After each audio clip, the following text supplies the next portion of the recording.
नमस्कार मैत्रिणींनो, शुभ सकाळ. आज मी सकाळीच बघा चालले गावाला चालले. अचानक रिक्षा भेटली मला. आम्ही कुर्ला म्हणजे आम्हाला सायनपासून कुर्ला डेपो जवळ आहे, एस टी डेपो. तर मी रिक्षात बसली, आता चालली आहे. 8ची एस टी आहे माझी. आता मी निघाले, 7:30ला निघाले घरातनं सगळं आवरून. तुम्हाला ते माझी लगबग दाखवायला मी विसरले घाईघाईमध्ये व्हिडिओ बनवायला. तर आता मी चालले रिक्षातून. तर रिक्षातला प्रवास कुर्ल्या डेपोपर्यंत. इथे बघा लाईनीत सगळे रिक्षावाले उभे आहेत गॅस भरण्यासाठी. सकाळी सकाळी त्यांची आपली तारेवरची कसरत चालू असते सगळ्यांची.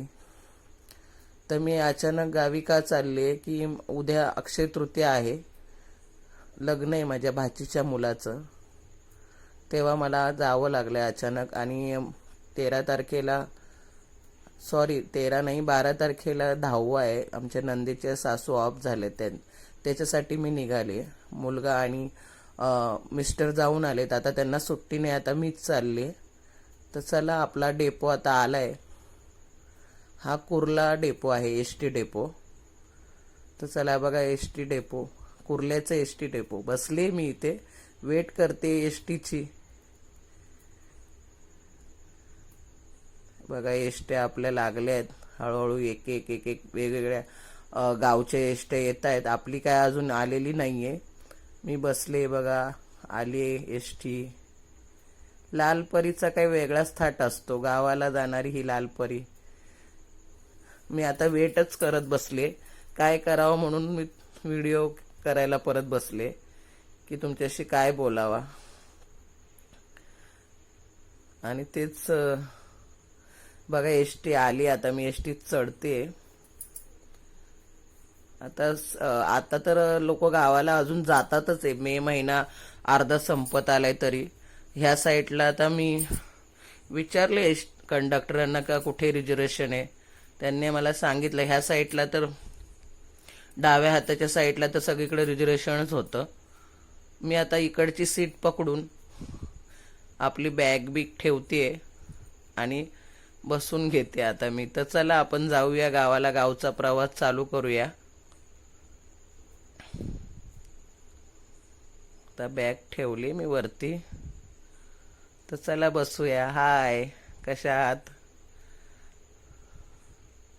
चला आता गावच्या प्रवासाकडे. ही बघा नदी लागली मधीच. तुम्हाला आता मी रोडचा प्रवास दाखवणार आहे. आमच्या गावाला जाताना कसा आम्ही तालुका जुन्नरमध्ये, पुणा जिल्हा आमचा लागतो, पण आम्हाला पुणा जिल्हा आम्हाला लागत नाही जाताना, तो सातार साईडला लागतो. आम्ही इकडून म्हाळशेज घाटाने जुन्नर साईडला जातो. आमचं म्हाळशेज घाटाकडून आमचं ओतूर. आता मी आईकडे चालली आहे, आईकडे राहिलं आणि मगच लग्नाला. तिथून लग्नाचं हॉल जवळ आहे ना, मग तिकडेच मी जाणार आहे. आईकडेच थांबेल आणि मग तिकडेच जाईन. रस्त्याने किती छान वाटतंय प्रवासात. आणि प्रत्येक गाड्या, प्रत्येक झाडं अशी बघत हे दृश्य. गावच्या साईडचं हे काय औरच अवस्मरणीय आणि बघण्यासारखं आहे, डोळ्यात साचवून ठेवण्यासारखं आहे ह्या गोष्टी. मी जेवढं मला शूट करता येईल तेवढं मी केलंय, तर समजून घ्या तुम्ही थोडंसं. कारण बाहेरचं शूट करायला एस टीमधून पूर्ण एवढं खास येत नाही, कारण ते काचा अशा हालत असतात. हे बघा, हे आपला घाट लागलाय. आता आपण घाटाच्या इथून चाललोय. पावसाळ्यात खूप मजा असते, धबधबे चालतात, खूप छान असं हे चालतं. आता हा आपल्या घाटाच्या जवळ आपण आलोय. घाटामध्ये एक मंदिर आहे, खूप जुन्या काळाचं बांधलेलं मंदिर आहे. हे बघा, आलंय मंदिर.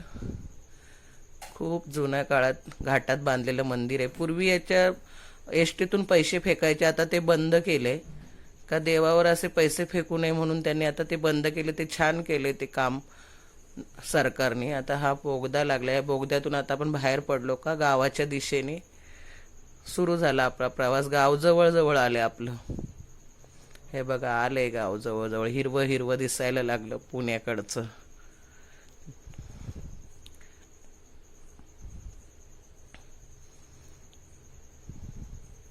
छान असा प्रवास रस्त्याने. हे बघा माझी बहिणीची मुलगी आली गावाला, तिचा मुलगा आहे, आई आहे माझी. तर चला बाय.